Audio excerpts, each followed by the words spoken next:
Okay? Yep. It's crazy. I don't know what the hell happened. Salty? I know.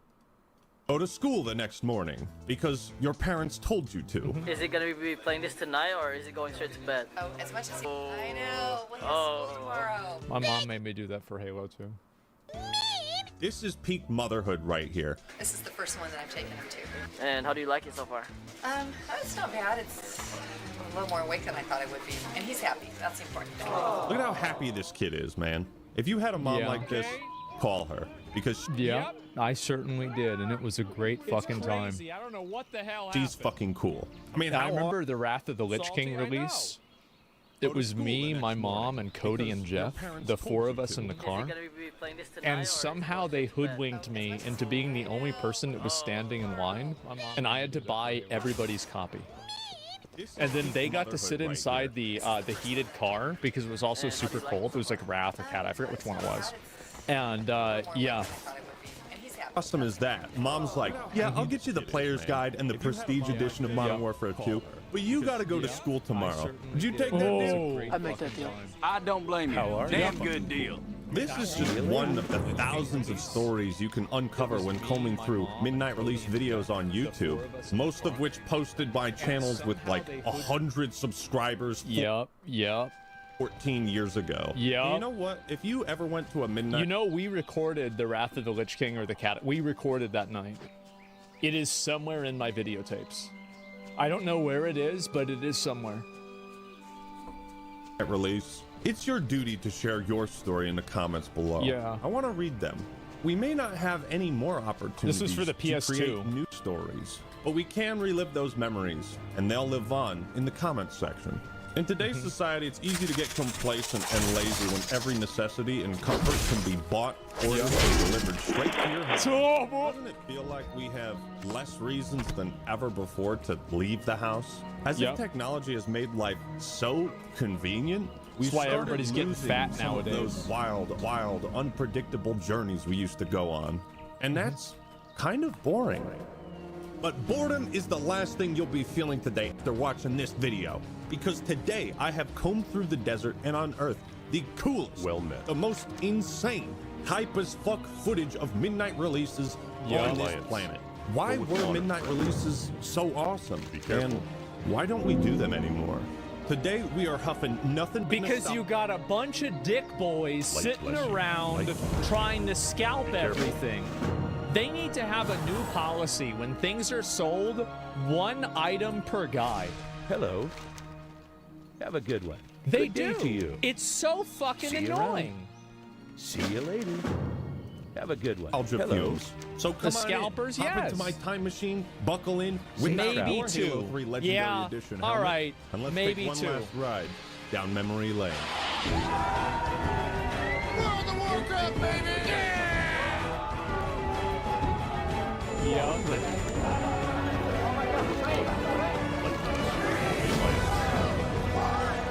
Dude, this is how you know it was a really long time ago. Greetings. Someone dressed up as a character from a Ubisoft game. Have a good one. Look at that. This must have been a long time ago, guys. How are you? Years. See you later. Have a good one. Safe travel.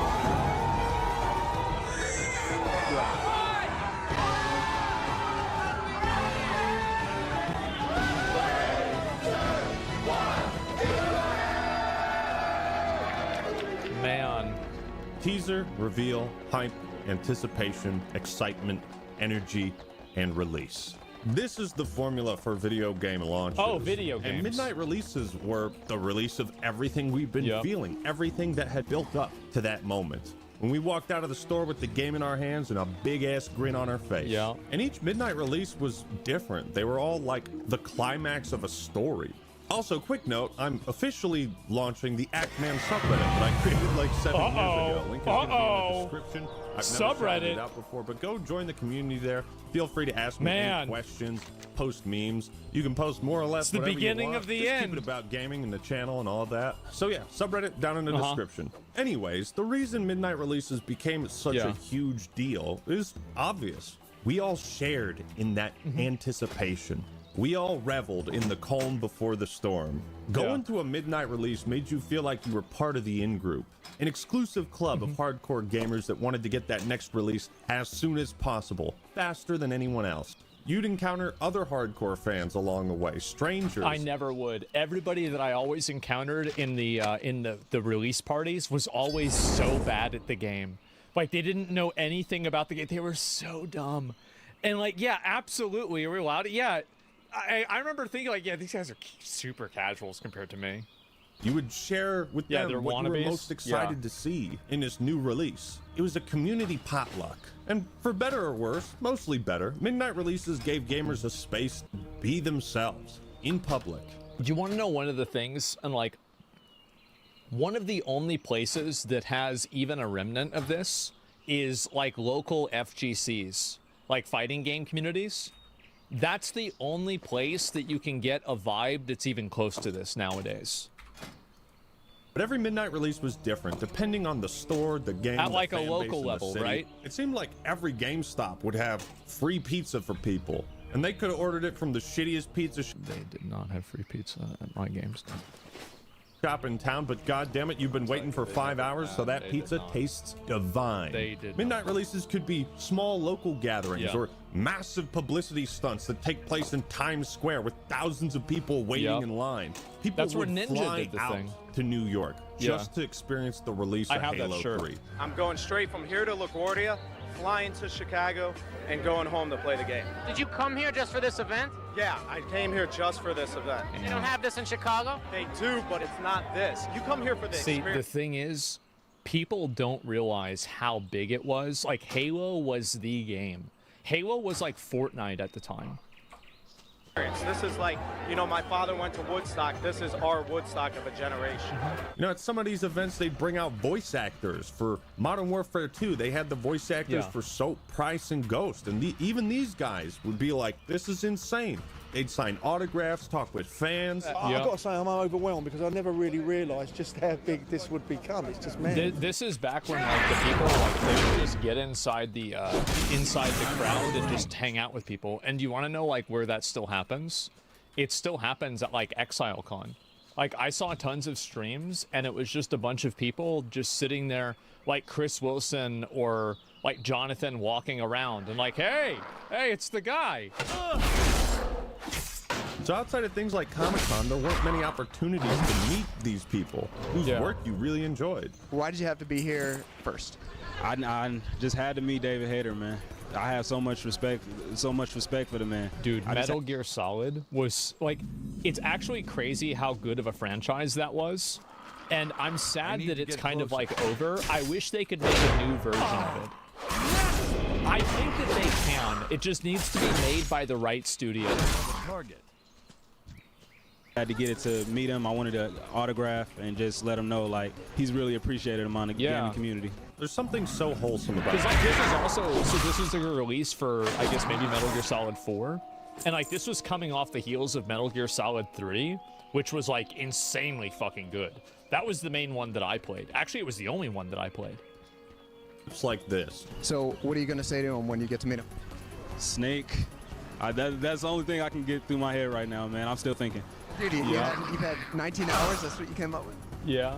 I was just still unbelievable that I was first one in line when I got here, man. That's a real Metal Gear Solid fan right Yeah. there, man. And to have this joyous moment immortalized on video, gotta be a great... Dude, it's like this right here. This is the gaming community. This is what it's all about. Is it real gamer? Yeah, absolutely. Far away. I don't know how, and like that's why it's like if you go to a local FGC, I've been to a couple of them, like actually on accident. It's kind of still like this, but this never needed to get change. closer. Everything was just fine. It's too far away. video. Gotta be a great feeling to be able to relive that. And Yeah. if you were really lucky, At certain midnight releases, you The might catch a employees glimpse clapping? of the Yeah. richest man on the planet selling the first copy of what would become the largest launch of all time. You might think you're cool, but you'll never be Bill Gates walking out of Best Buy after selling and signing the first copy of Halo 3 while I Got 5 on it blasts in the background.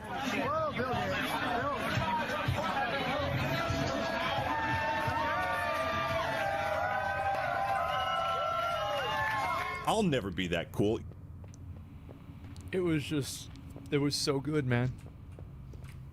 It You'll was never so be that good. cool. And that's okay. Also, if you look closely, it looks like Bill's sweatshirt has yeah. the UNSC logo on it. From Like, Reach. talk about being a straight fucking gangster. The hype at these events was simply unmatched. It's too and I far love away. how Actually, it was creative an these ODST. stores I could have an get. For Red Dead Redemption 1, you know, they'd bring out Nerf guns and host little shooting tournaments. For the right product, gamers would come out in numbers. And that's so wholesome because this normally secluded, somewhat The last time that we had this, so my friend Eric and I, there was a release. I'll actually show you. I can get it right now. It's literally just right over here.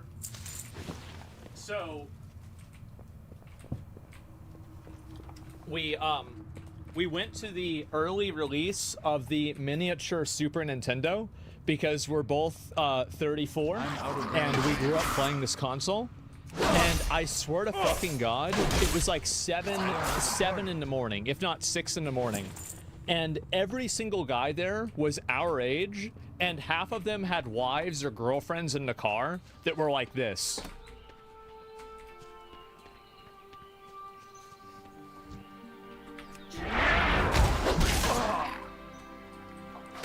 It was so fucking funny, man. But yeah, I remember that. That was a few years ago, actually. I feel like I'm trying to think, when was that? Probably like 2 years ago, maybe 3 years ago, something like that. Closer. It's amazing, yeah. It's worth it. Hey, she was there. That's what matters. It's too far away. socially awkward group of nerds would be able to connect with people who had similar interests in the real world. Now let's just say that when a bunch of nerds get together, the results are not always easy to watch. No. This was totally fine. Everybody was having fun. Yes, it's cringe, but everybody was happy. Nobody was getting made fun. Nobody is worried about getting recorded and getting put on TikTok. Everybody was just fully letting their Aspergers run wild, and it was beautiful. Yep. I don't have a target. Yep.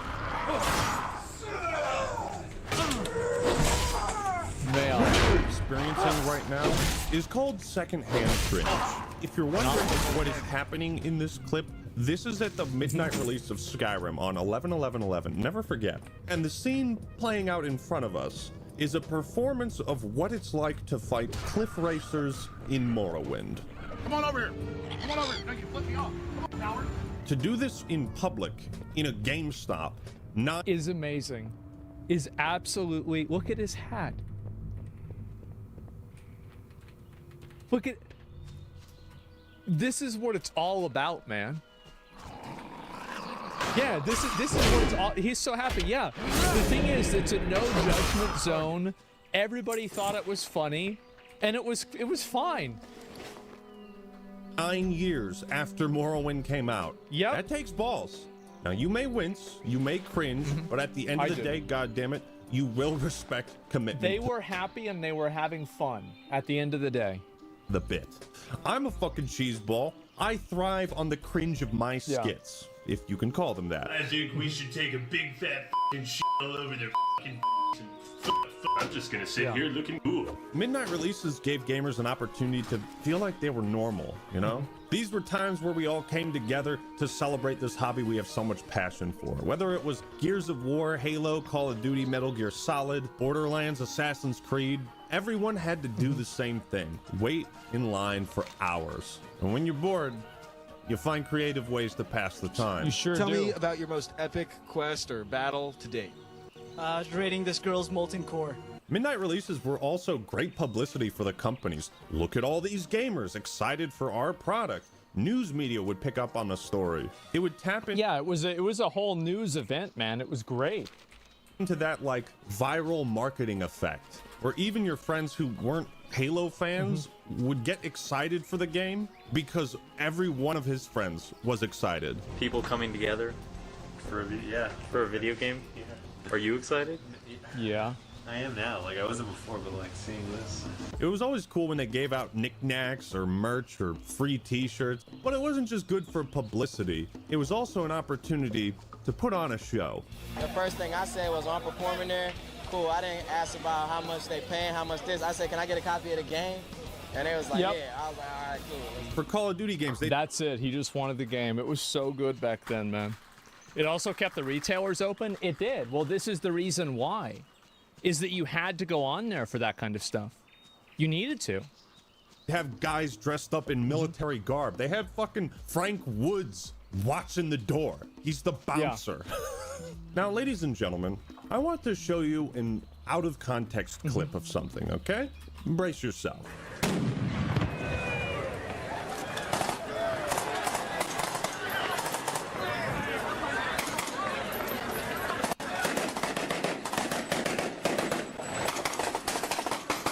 The good days.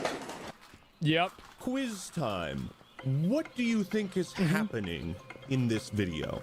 Is it A, leaked footage of an active war Nope, zone? probably airsoft. B, police body cam footage taken during a robbery? C, footage of military conflict in Israel and Palestine? Or D, the midnight release of Call of Duty Modern Warfare 2? Yeah.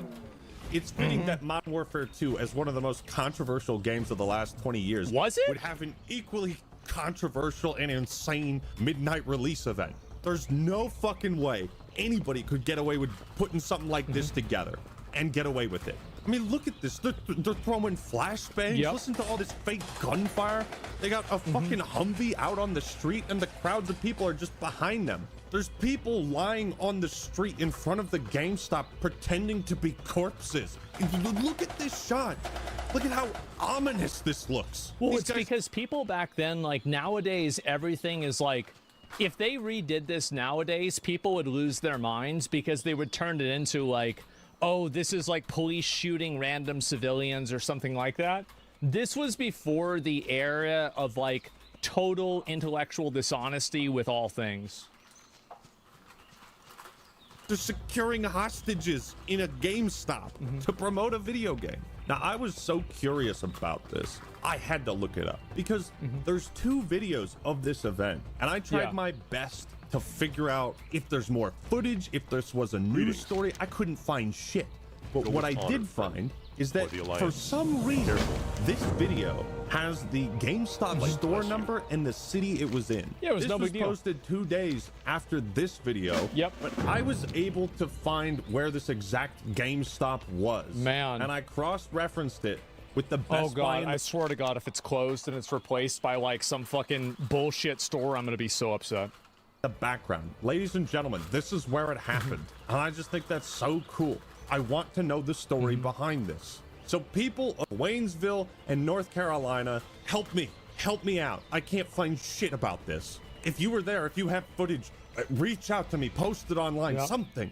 Now, there are aspects of the midnight release that are still alive. For example, going to the Halo World Championship events has the same vibe. Midnight releases and professional live tournaments are similar to concerts or sporting events in that the most die-hard fans are always going to be there.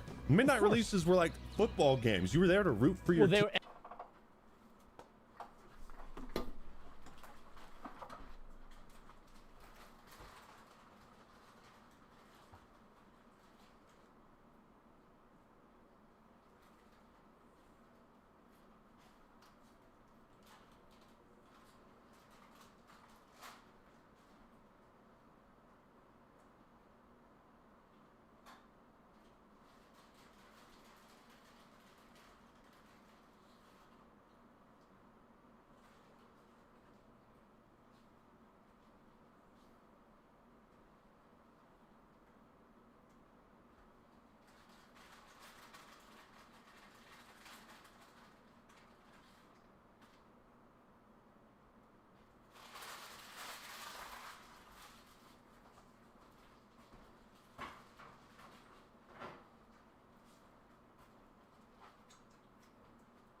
I mean, everybody there was wearing like the T-shirt of like the game, or they were wearing like merch, etc. And it was like, I think that nowadays doing stuff like that is always perceived as like cringe or negative. But I think it's back then it was not like that at all. It was just seen as awesome, and people loved it. Team and represent them. You could scream and shout and act like a crazy person, and you could get some pretty cool swag too, like posters, dog tags. Some people would show up. Now people get made fun of and they get laughed at, called dick riders. Yeah. Back then, it was okay to be fun and to just have fun and be happy, and you didn't have to worry about somebody taking it on the internet and like making fun of you for it.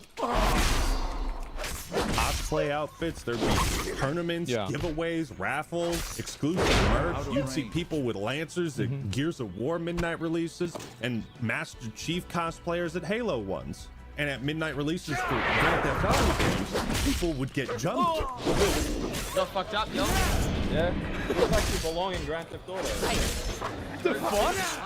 Each midnight release was like always true to the series. Yeah. Like in this footage, the midnight launch of the Burning Crusade, where they had a competition for who could recreate the in-game dances the best. Man. You see what I mean though when I say these events allowed us to feel more normal and just be our quirky, nerdy selves? I miss that. You know, when we were younger, you couldn't go out to a bar and get wasted, and real high school parties were always at risk of getting cops called and getting you in trouble. Yep. But midnight releases were how gamers partied.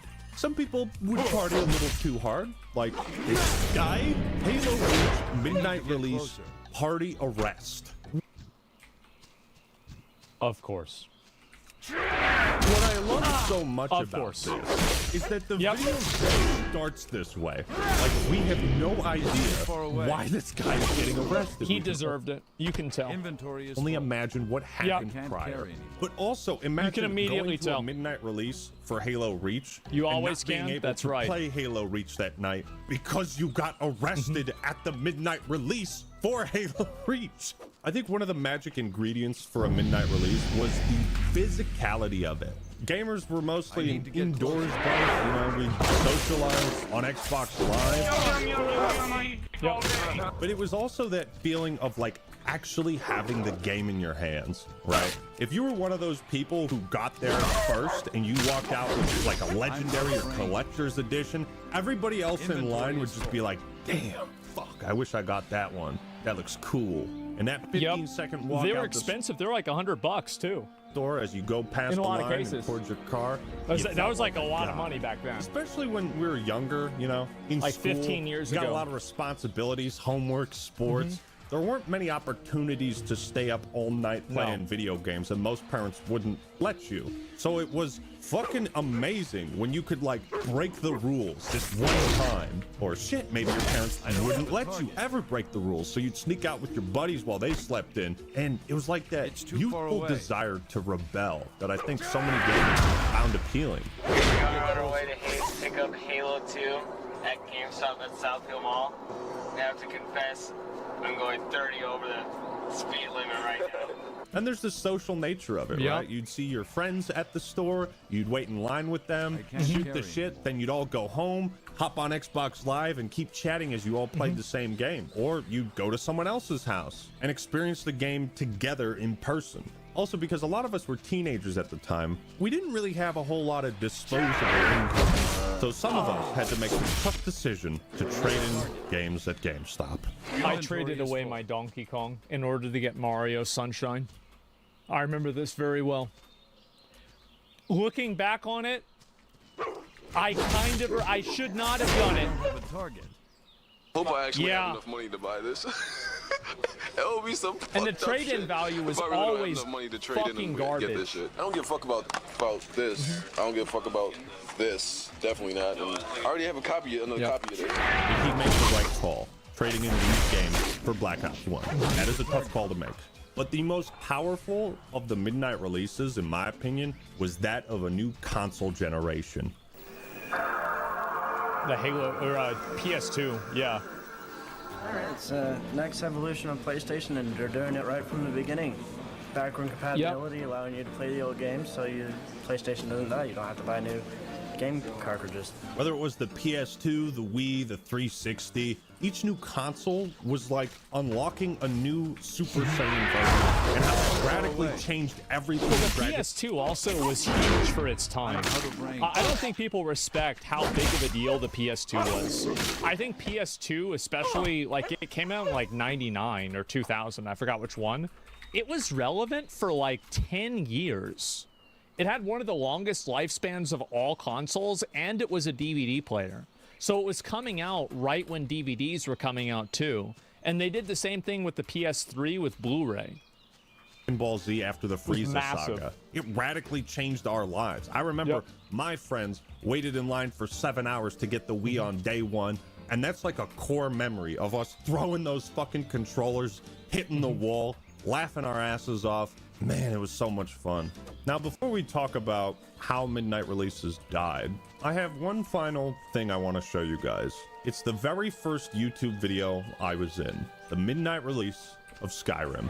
Any idea what type of race you're gonna be? Oh, fuck, there he is. Oh my god.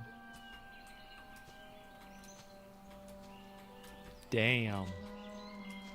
You making? Dude, I'm gonna have to like see everything, you know, before I actually choose. Like, yeah. See all the differences. We probably know it because that's a native. Right. Yeah. But everyone's gonna do that, so I'm probably gonna choose something else. Maybe a lizard, an Argonian. Reptilian. Who knows? Now, my brother is obviously a lot more aloof. Might have been high at the time. I don't know. He's so excited. Yeah, who and knows? I'm like a little camera shy. Yeah. And I honestly can't believe I found this because I remember being interviewed. But man, what a trip down memory lane. Skyrim came out on Veterans Day, and then you had Saturday and Sunday.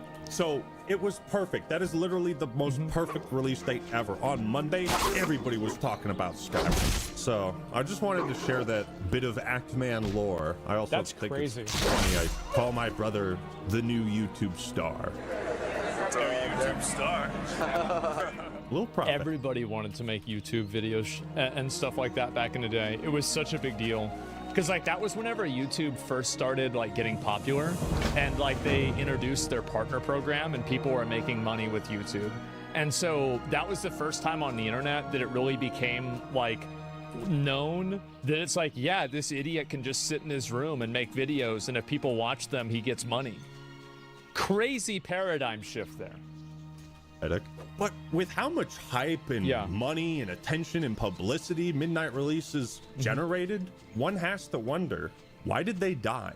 The reason for the death of the Midnight Release is complicated. It's a combination of cultural, technical, and practical reasons. The rise of digital downloads and online storefronts like Steam, Battle.net, Microsoft Store, PSN, Switch Online made it easier to just buy games from the comfort of your own home. I remember, I think it was like, it was like Mists of Pandaria or Cataclysm, where like all of us went to the Midnight Release and our friend Austin digital downloaded. I need to get closer. And we were like, bro, like, yeah, I guess that makes sense, but like, we were all at the GameStop and you weren't at the GameStop. Like, what the fuck, man? Yeah, it was weird. And to be fair, that was the last digital, like what's really weird about that is that was the last Midnight Release that I went to. Physical sales of video games has been steadily declining over the years, while digital sales have been steadily rising. It's the same reason they stopped printing and putting manuals in games, because it's convenient, it's cheaper, and it's easier. But also, who wants to wait outside in the pouring rain or snow anymore? If you don't have to, why would you? GameStop and other retail stores are losing money. Like with Blockbuster, the convenience of staying home and paying for something is alluring to most people. Of course. And because there's less physical copies being sold, these stores aren't making as much money, so they're less likely to want to have staff ready for a big midnight release. Well, hosting a midnight there's also another big one where like they make a lot of money. Because, like, you know, for example, whenever my mom and I went in and we bought Burning Crusade, like, they make money on every sale of a video game.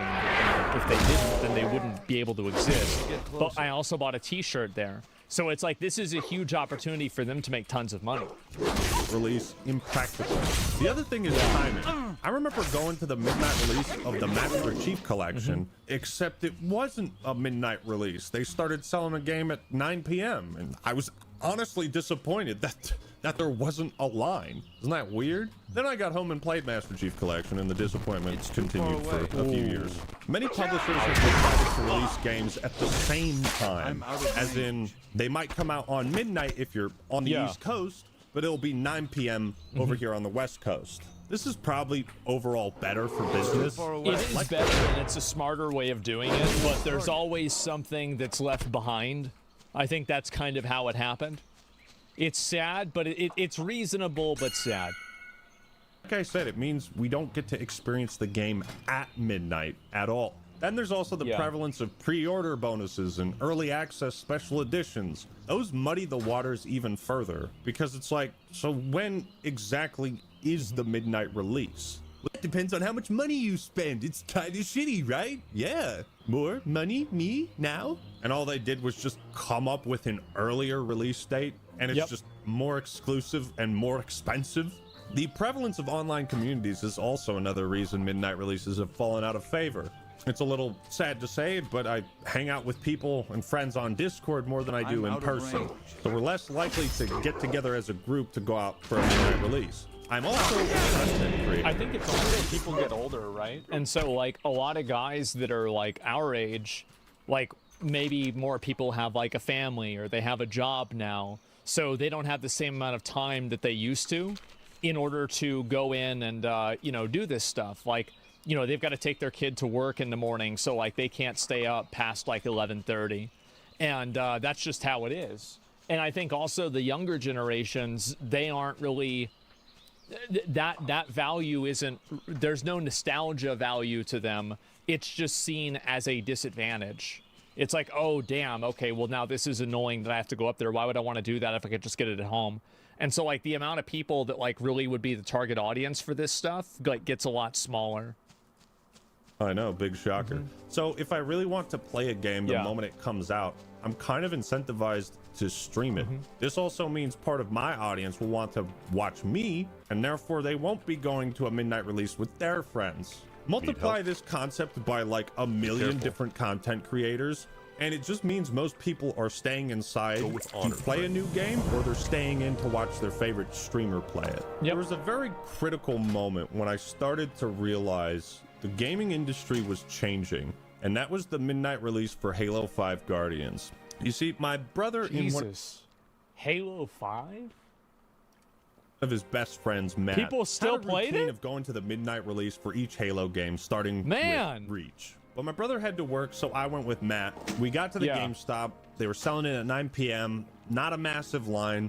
We buy it, go home, and I have to tell him that Halo 5 doesn't have split-screen co-op, and he doesn't believe me until... He shouldn't. He shouldn't believe you. We boot up the game, and he can't find the option for split-screen. You want to play? Go home. Too bad! I don't have an Xbox. Get out of my house! And for me, that was the day that the midnight release started to die. It was when it started to feel like the game industry could make more money off of me if we didn't go to a midnight release. And finally, the lasting impact of COVID-19 is still lingering. We had a full year of adjusting to this new lifestyle indoors, and it's changed our behavior in more ways than I think we're all willing to admit.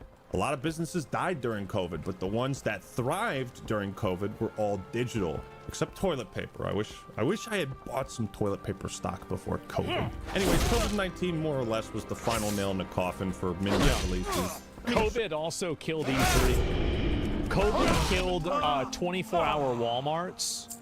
It killed 24-hour Taco Cabana. It killed midnight releases. It killed a lot of things. There are still some fringe events you can go to, and you can get the same feeling by going to a convention, but I don't think we'll ever see anything like this ever again. I hope I'm wrong, but I doubt any midnight release will ever have this type of hype. And there ain't no fucking way in hell anybody is ever going to allow this to happen again. I think the death of the midnight release is just one of the many ways in the last few years that we've lost touch with one another. As a community of big-ass nerds, united by our shared passion for gaming. It's just one big social gathering, uniting people all over the world for, love of games and Gears of War. The gaming industry is the biggest entertainment industry in the world, bigger than the music industry, bigger than the film industry, and it's now it's bigger than both of them put together, by the way. Gaming's only been growing. It's growing massively. Launches like this at midnight, with over 20,000 stores open worldwide that really solidify that fact. The midnight release is more than just a relic of the past. It was a way to connect with people and interact with others who maybe felt ostracized or weird from regular society. It was an opportunity to go out, be yourself, and not feel shame or embarrassed for being a fucking nerd. You got to meet people you would have never met otherwise, and will sadly never meet again. Our nostalgia for these moments will never die. They can never be taken away. And through these old videos on YouTube, in the comment section on this one, we can still relive those memories, even if they aren't our own. The thing is, I don't know if midnight launches could ever come back.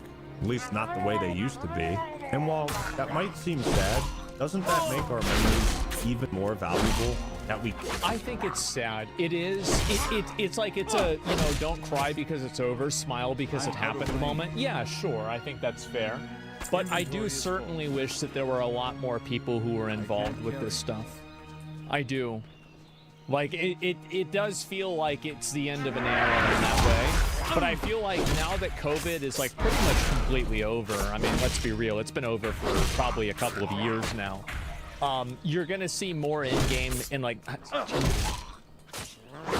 more in real life gatherings.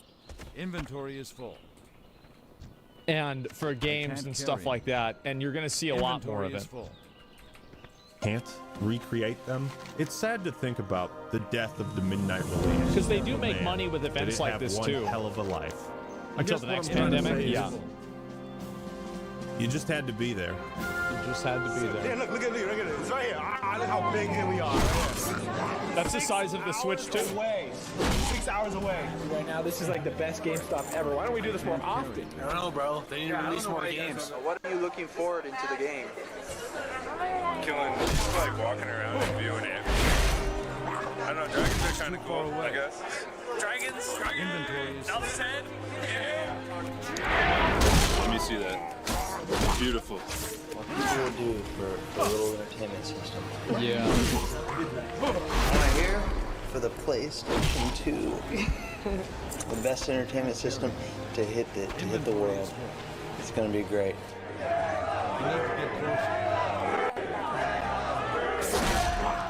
I wish there was a way to know you're in the good old days before you've actually left them. I feel like I did. That's why I recorded everything. I knew that things were so good then. I'm like, bro, we can never forget this shit. Yeah, that's why I recorded all my stuff. Back when I was a kid. I need to get close. Someone should write a song about that. It's too far And how does it feel? One word. Relief. Inventory. Oh, it feels amazing. This is my first launch, and I'm glad it's been amazing. Like I was to get this night. It's been amazing. I've been waiting long enough. 10.5-hour shift at work, 6-hour wait for the game. It's a good day. No one else is playing to have the first one. It's the greatest feeling in the world. The surprise face. See the little kid face here. Oh my god, man! Oh my god. Now you go inside a GameStop and it's just full of Funko Pops and t-shirts. And they have like 4 video games, and you open up the jewel case of the game and it's just a link to a website.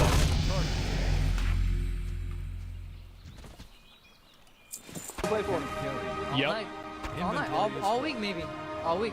You don't have to work tomorrow? Work. There's no such thing as work with WoW. That's right. That's fucking right. I wish there was a way to know you're in the good old days. Inventory is full. Yep. Before you've actually left them. It was a good time, man. Yep. It was so fucking good. So thank you all for watching. Hope you enjoyed the video. Leave a like if you did, and subscribe to the Act Man for more awesome content. Yeah. Big thanks to War Thunder for sponsoring this video. Don't forget to click that link in the description, sign up, and download the game today. And claim that massive bonus pack that's available for new and returning players. And don't forget that War Thunder is available on Xbox, PlayStation, and PC. All right, everyone, that's all I got for today. This is the Act Man signing out. Peace. There it is. Holy shit. This makes me depressed. I don't think that you should be depressed about it at all. It's sad for sure, but I think that what's going to happen is that in 15 years, there's going to be a new crop of guys that are our age now that have the same nostalgia for the Travis Scott Fortnite concert or something like that. And they're going to remember back, oh, these were the days. And I think that's really what the difference is going to be. Every generation is going to have this kind of stuff going on, and I wouldn't really say that it's a bad thing at all. I think this is actually really cool. And oh man, that's cringe. Yeah, but like I bet people would look at what we're doing as cringe too. That's what my point is that cringe is a matter of perspective. More than anything else, it is simply a matter of perspective. And so, yeah, I think overall, this kind of content was so good. These events were amazing. I went to a lot of them. And, yeah, I don't know, late 90s and early 2000s were more about socializing than staring at cell phones.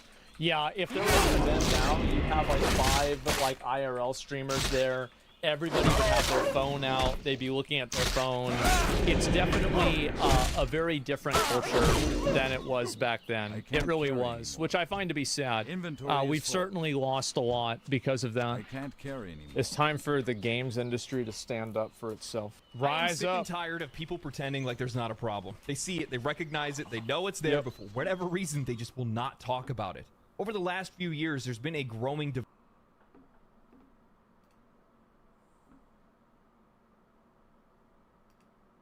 So, I told you guys I would play this game. We have a new MMO that came out very recently. Now, this game has been too far away. Inventory is full. There's been a lot of content and a lot of controversy and a lot of conversation surrounding this game, especially leading up to its release. This is a brand new MMO. It was just released. Almost nobody has been playing and talking about it. And I figured, you know what? Because I watched a couple of videos regarding this game, I am going to try it out, and we're going to see exactly what it's like right now. Here we go. We're not going to look at the reviews. We're not going to look at anything. We're going to go in raw. All right. Gentlemen. This game...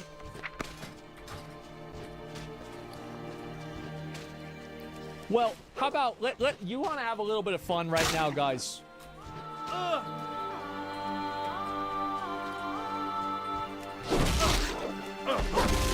There's been a lot of people who have accused this game of just simply copy-pasting assets with no actual intention of creating a good game. We're going to find out whether that's true or not. What am I looking at? You're looking at the next big MMO. Okay, let's do America 1 in Chicago. I guess this must be a PvP server.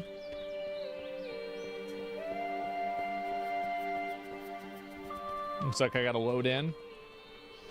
Okay, channel 1.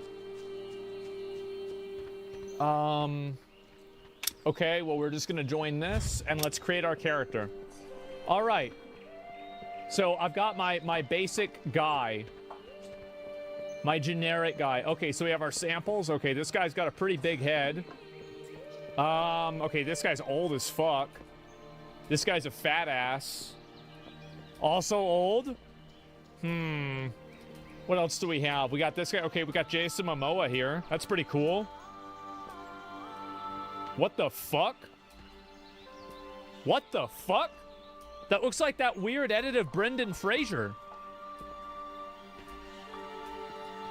What about this guy? This guy's okay. And then you have the green boy. Okay, so you can be a lizard. What's this, like, kind of like Arthas or something? Wish Arthas. Okay, that looks... That's crazy. Let's look at the other ones. All right. So, I think we probably should start with this one, right? I feel like, realistically, we start with this one. Yeah. Okay, we're just gonna be honest, all right, guys? Not really what I want to be, but we have to do it. Okay, so let's see here. Now, let's look at hair. We're gonna change hair. We're gonna decide that. Okay, so that's way better, so that we're not gonna use that. Okay. This looks pretty decent, right? This is really good. And then, okay. The Viking haircuts. This is decent as well. Women? No, we're not gonna look at the women. Inventory is full. It don't matter. Let's see. Actually, you know what? Let me go back. Oops. That's fine. They're all presets anyway. I will look at the female characters real quick. Damn.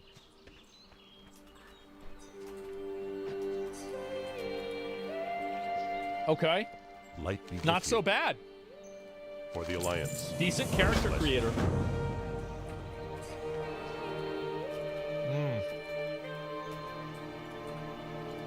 What can I do for you? You got Mystique. See you around. Bro, Safe what the travels. fuck? Jesus. Okay, yeah, alright. So, let's go back. We're gonna look at that, the jiggle. Yeah, there you go. And we'll look at the hair and we'll go to that first, okay, guys? So, we have this one. That's... I feel like that's kind of okay for me. Have a good one. But I do feel like...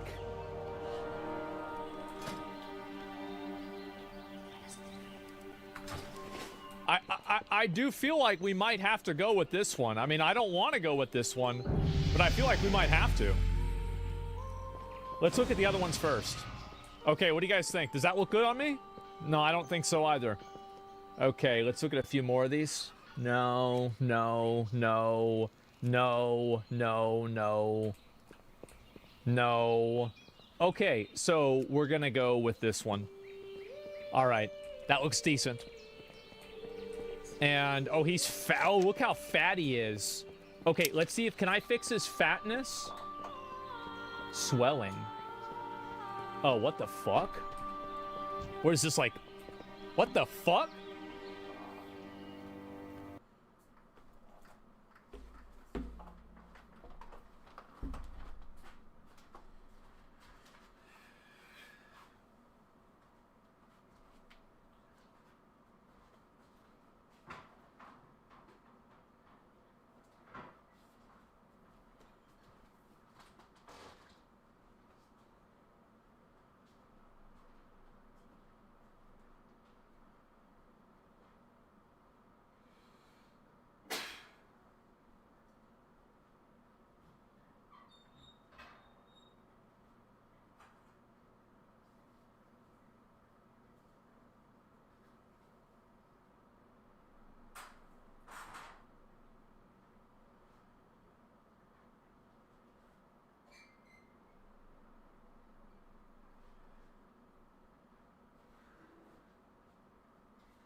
How you doing, guys?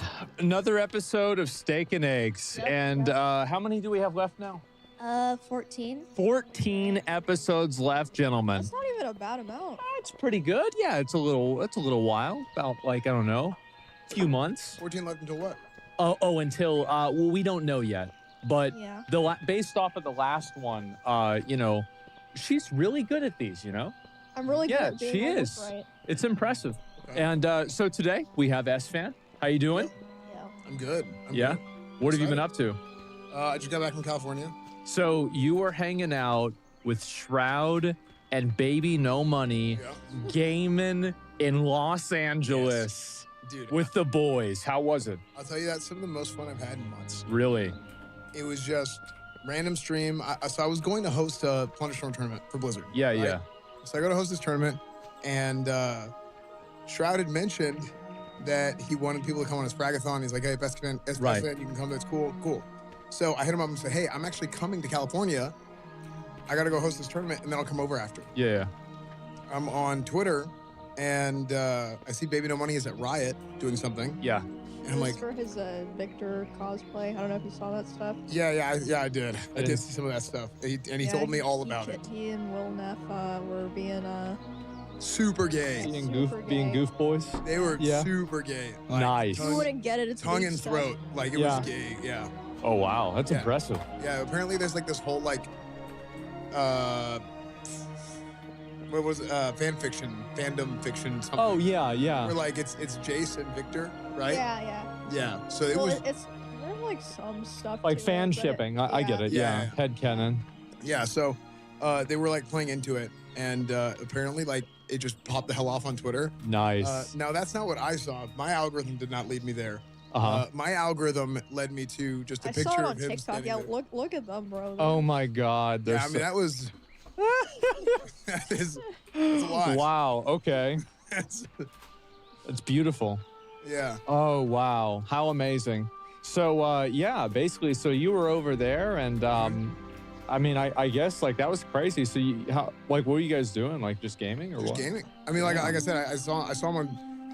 My algorithm just showed me a picture of him standing there in front of the Riot sign. Okay, that's what my algorithm led me I to. saw the same one, to Yeah. be fair. so, I did. So I was like, "Oh, dude, you're in LA." I texted him, "Dude, you're in LA. Like, what are you up to?" And he's like, "Oh, I'm just hanging out, whatever." And I'm like, "Do you want to do something?" Yeah, sure. I'm going to Shrouds. Do you want to come?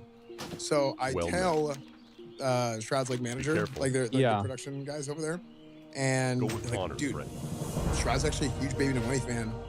Yes, absolutely, you should bring him, and we won't tell him.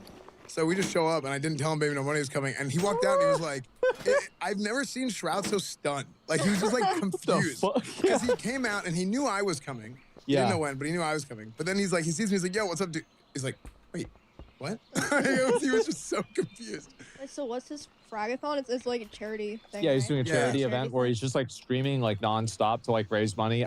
Is it for the LA wildfires? I'm not really sure exactly what it's for, but yeah, he's been doing it for like maybe 2-3 weeks now. Actually, he's been farming. Yeah, it's like a marathon stream Yeah. where it's like every kill he gets, he donates X amount of money or. Dude, Right. Shroud's cool as fuck. Like, I feel like he's just like one of those guys. It's like, Yeah. you know, he was like super successful, like chill. He's just like still streaming. Yeah, he's beat the game. He's just running his victory lap now. Yeah, I mean, it's just when you hit that point where you're like, I have made so much money that I can just kind of do whatever I want. Yeah.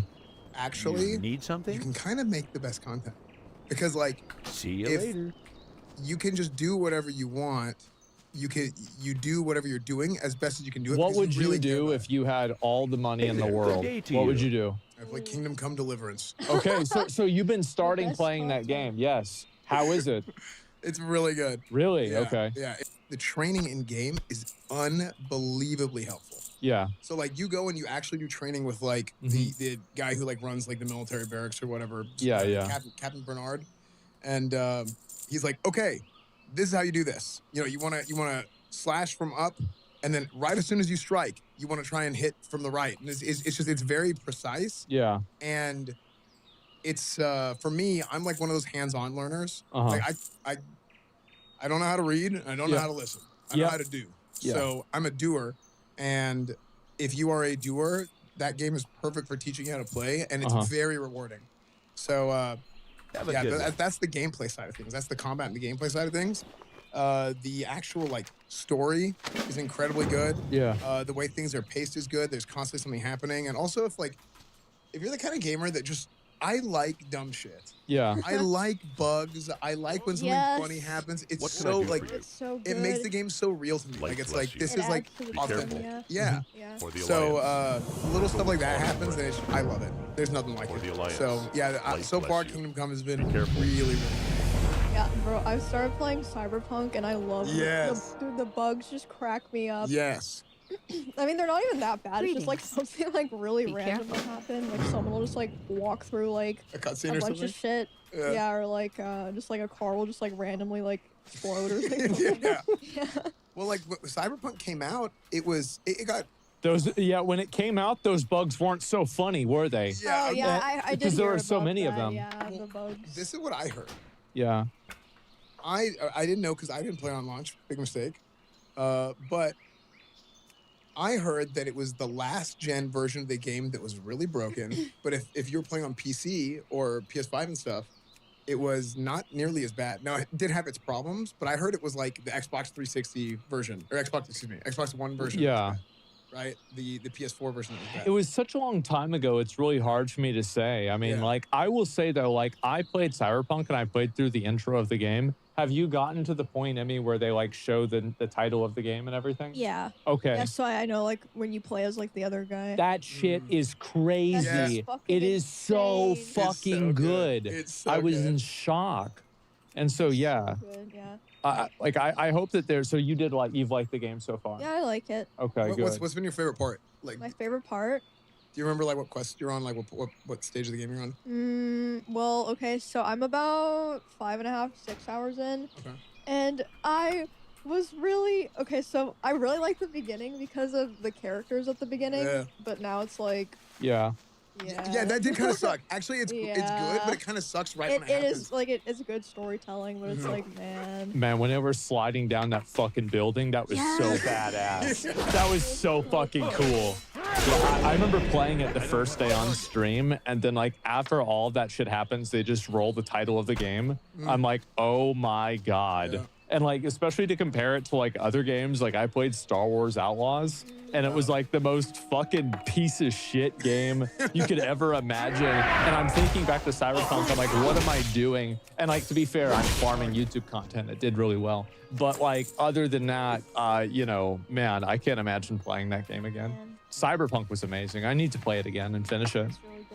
What is the best like intro portion of a game that you can remember ever playing? I feel like Cyberpunk probably would be up in the top 5, like for sure. Like you've got like maybe Legend of Zelda. I mean, you could say Link to the Past, Ocarina of Time, Oh, either shit, of Link those. to the Past was really good, actually. Like, yeah, where you go out there and it's at night and raining there's and it's your uncle. little peasant, Yep. And so there's that. Besides that, I mean, I miss that's the what. older Zelda games. Like the new ones just aren't the same. Which older They just Zelda don't game? have- Okay, well. Because you know where I'm going with Older, this. I Yeah. mean like everything before like Skyward Sword. Okay. Yeah. Yeah, so like basically, to me, I'll be real. Like the Wind Waker was the new one, and that was That's very what it's like. very I- upsetting for me. I love the Wind Waker, and I love Twilight Princess. Yeah, well, but, Twilight like, Princess was cool. That was really cool. I never played Twilight Princess, and I heard it was super good. Well, it's like it was basically an apology for turning it into a fucking cartoon. Oh. They Yeah. just made like the edgiest one yet. Mhm. Oh, really? You need Yeah. Oh, something? damn. Okay. Yeah, I heard it was good, but like, for me, Light it was bless you. Majora's Ocarina of Time, Link to the Past. I didn't play the oldest Zeldas, like the NES ones, but Link to the Past. Ocarina is probably my favorite, and Link to the Past is actually a close second. Yeah. Because and Majora's, I would say, is like a half step under Link to the Past. Every once in a while, I think to myself, how fucking ridiculously amazing it would be if From Software made a Legend of Zelda game. Can you imagine that? Oh my fucking god. When I played Ocarina of Time for the first time, Yeah. because I didn't play it until years later. Like I Yeah. played it like for the first time during one of my boomer months, Mhm. and I remember playing it. I was like, dude, this was like the first Dark Souls. Like I just feels like this is like this is the N64 Souls game. Like whenever I was in combat and it's like the dodging and stuff, was like that's kind of what it felt like to me. I hate that Nintendo's so protective of their IPs. Because I imagine if they collabed or something, even on like a smaller scale game. Yeah. Yeah, just fucking do it. Just do it, Nintendo. Well, they did like the Zelda fans deserve Dynasty it. Warriors, right? Zelda Dynasty Warriors. Oh, they did? I don't know. They just brought out a new Dynasty Warriors recently. I played it for like maybe an hour, but you know, it was a good game for sure. Like I've been playing also Ninja Gaiden 2. They brought out, came out, right? yes, it like they straight up. So they announced Ninja Gaiden 4. Yeah. And I was like, oh my god, this is amazing. Where's Ninja Gaiden 3? Well, I don't know. It's in between. Like, So there's a remake for 2, right? Oh, that's the it. games Oh, are- I didn't realize. Yeah. And so, right, so there's a remake for 2, and I played that, and I'm thinking to myself, this game is amazing. This is so good. And like, there were like, there's controls issues and et cetera, right? But it is what it is. But like, at the same time, the quality of this game is so good. And like, now I'll look at a lot of action combat games, and they are fucking garbage. I'm gonna be honest, they're so bad. And like now we're finally starting to get actual good stuff, which I'm so happy with. But like, yeah, I've been playing that a lot too. It's been really good. And Ninja Gaiden 4 looks fucking insane. Yeah, I saw some of the stuff for Ninja Gaiden 4. Yeah. I didn't play the Ninja Gaiden games growing up. Neither did I. But I know they had like I mean, dude, whenever they showed the trailer, whenever they announced it, the teaser or whatever it was, I remember it going nuts. They're so excited about it. But yeah, I mean, I'll probably check it out too. And now, a word from our sponsors. Attention Steak and Egg podcast warriors. Did you know we also have a Patreon? That's right, you can get even more Steak and Eggs goodness by heading over to patreon.com/steakaneggs. We've got a whole bunch of different tiers that all unlock extra bonus, super deluxe, stream exclusive rewards content. So you can go check it out to directly support our podcast. Jay, do you have anything to say to our potential Patreon members out there? Great. I think that was well said. So head on over to patreon.com/steakaneggs to support the podcast and get even more stuff. Speaking of amazing intros to games, Final Fantasy 16. That's true. The first 2 That's hours true. of that game, Yeah. the best first 2 hours. Did you play? Yes, it is.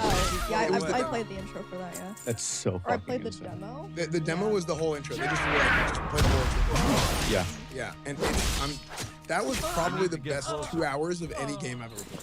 Yeah. Best first 2 hours, I should say, because Oh yeah, that shit with like the Phoenix Photo was crazy. yeah, and I was actually like jaw dropped, holy shit, and Yeah. I mean it was like full on. I was like blown away. So, Yeah, well, it was like playing a cutscene, then like your UI came up. And it's like, all right, do it. Like, oh shit.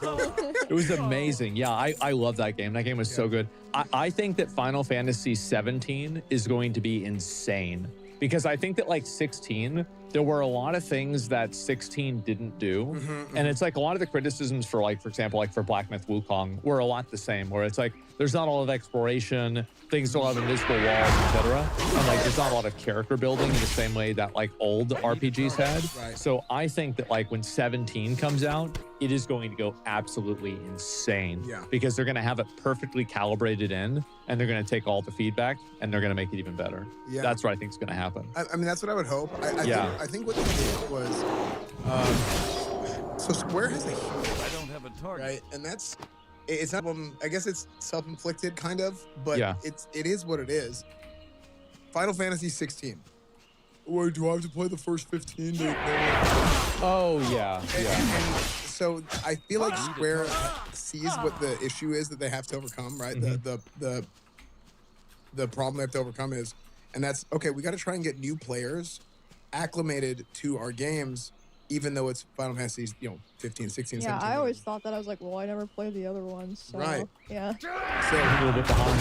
yeah, and I think that in addition to that, I think they were like, okay, well, let's go towards what's more popular these days. Maybe more like, like an action RPG, Yeah. these action combat games. Well, as just- opposed to like a traditional like turn-based like Final Fantasy. They literally hired the combat designer for Devil May Cry. Yes. Like, yeah, absolutely, that's what happened. Yeah, and 100%. I think it's just one of those things that it came out. There's a lot of criticisms. This isn't a real Final Fantasy game. Like, Oh yeah. bro, what do you mean this isn't a real Final Fantasy game? Like, shut up. It's like the dumbest. It's the dumbest thing. You could say it's not like a traditional Final Fantasy game that you played 20 years ago.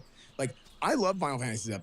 That's my favorite game. I adore that. Even though I still have to play Rebirth, and I get so much shit for it. Well, it just came out on PC. It did just come out on PC. Yeah. So I thought that Kingdom Come I know that it got moved a week, but I thought that it got moved a week later, not a week. Yeah. Later. So now I'm like, oh crap, I was gonna play it in between. But I'm gonna play Kingdom Come Deliverance 2, and then I'll probably play Rebirth after that. But did you play it? Did you play Remake? No, but okay, I had something else I wanted to ask you about. Okay. So, I was talking about this on my stream because I was playing Balatro, obviously. Yes. And I was telling my stream how like on my Steam friends list, you know how it shows you like, oh, your friends have played this much recently. So, most of the people on my friends list would be like, oh, they recently played like an hour. They recently played 45 minutes, and I was like, the top 3 degens are me, Doublelift, and S-Man. But I didn't tell them the specific numbers. So, bro. Oh, sorry, I was playing Balatro. I know, I know. But the specific numbers are like, I had like 40 hours past week, Doublelift had like 75, and you had like 130. There's no way that's right. You probably left it on. No, I played more than that. There's no 130 is way too low. It says you had, you had 230 total. Oh But my god. I wanted to know what like your highest score was, or like your best score, if you remember. So I'm dead serious when I say this. I don't have a target. I won my second ever time playing, and I think it was my third or fourth, like no, it was my first time playing, but like my second run, because I did the tutorial run, and then after that, so I guess my first run, whatever it is, yeah, I won. The next time, the next 2 or 3 times I don't remember. It was very shortly after. I got up to ante 13, and I got like a 20. There's like a clip of me hitting like 26 billion in one hand. What? Yeah, like I absolutely destroyed that game. Wait, then how much does it scale? Because I know for like ante 11, it's like 30 million, right? And then the next is like 300 million. It's way like even going from like 9 to 10 to 11, those 3, the jumps are insane, and it just keeps going like. It's not even at that rate. I think it's exponential. Like it just keeps scaling up like crazy. But yeah, I just absolutely ripped that game a new one. And then since then I have not gotten. I've gotten to like 11 once. Sorry. What do you use? I just kind of pick different decks. Yeah, like I know you have to, right? I think I did. I think I did the black deck. What's the black deck? The black deck is the deck. Oh, I thought I meant like what like builds you try to go for, but I don't know.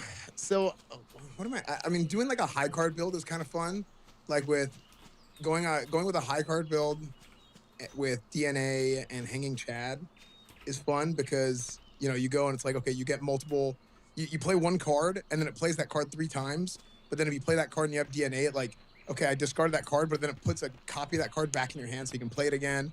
And then you have like flush builds are always really good.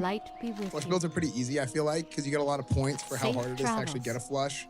And farewell.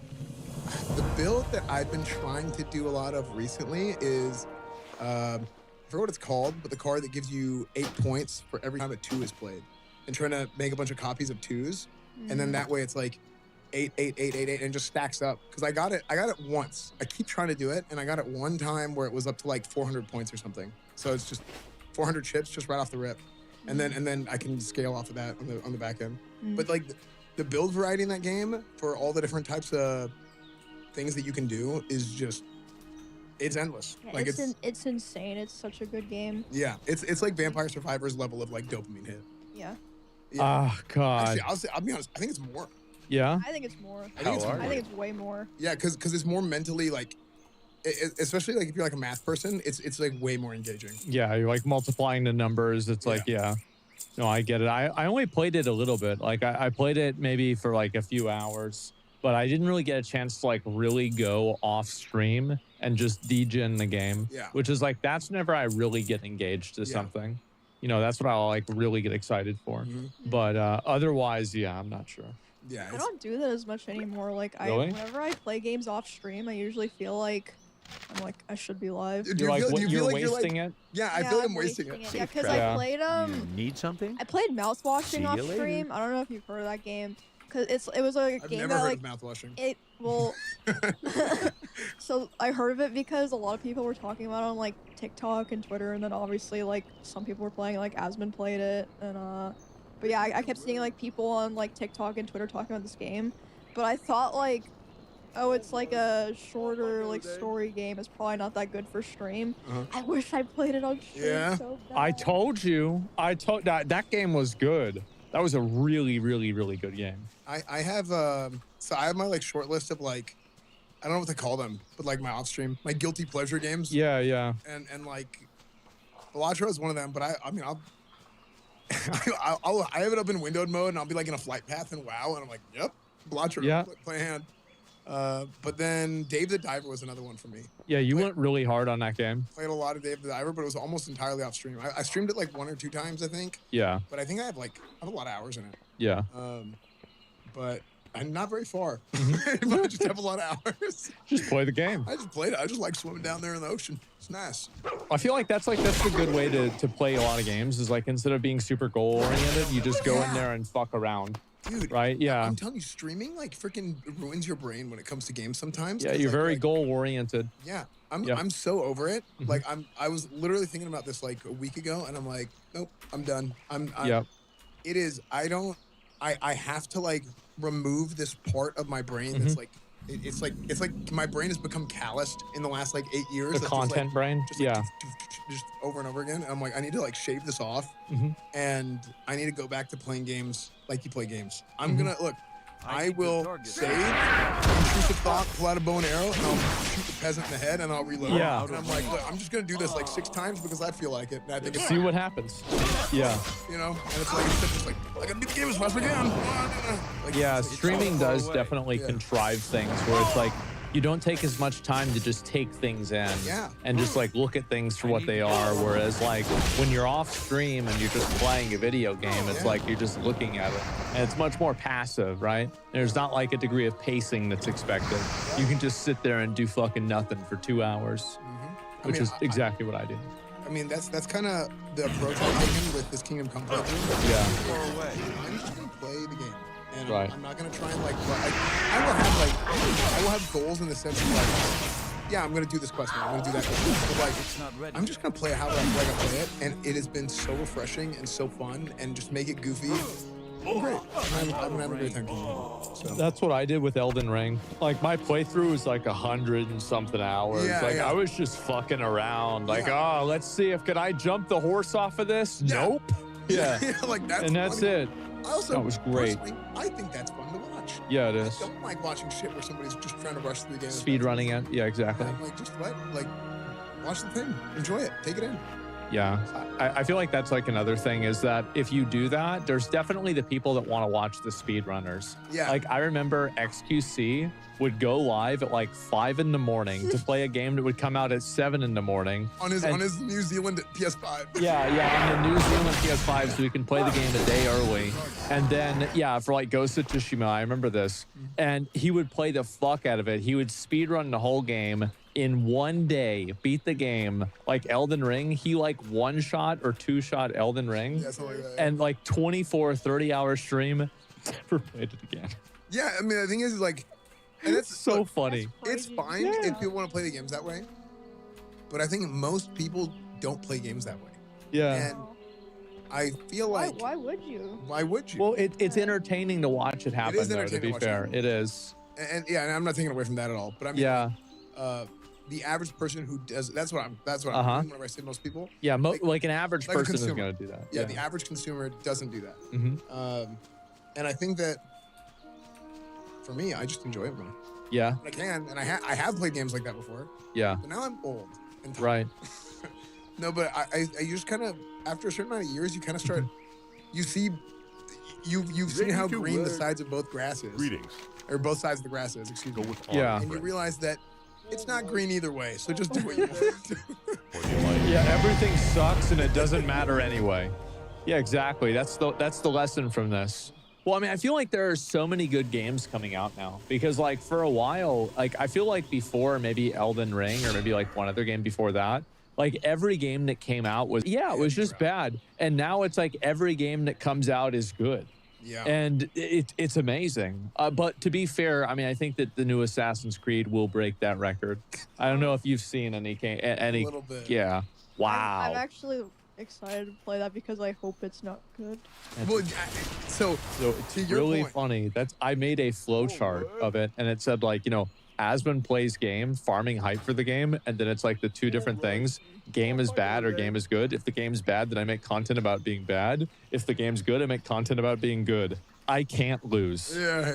Yeah. No, it's that is a very real thing. But here's the problem: if a game is like not bad enough, then you're just disappointed. Mediocre, right? If a game is like or there's like bad that's like not funny. Yeah. Like if it's bad funny, it's so good. Yes. But if it's like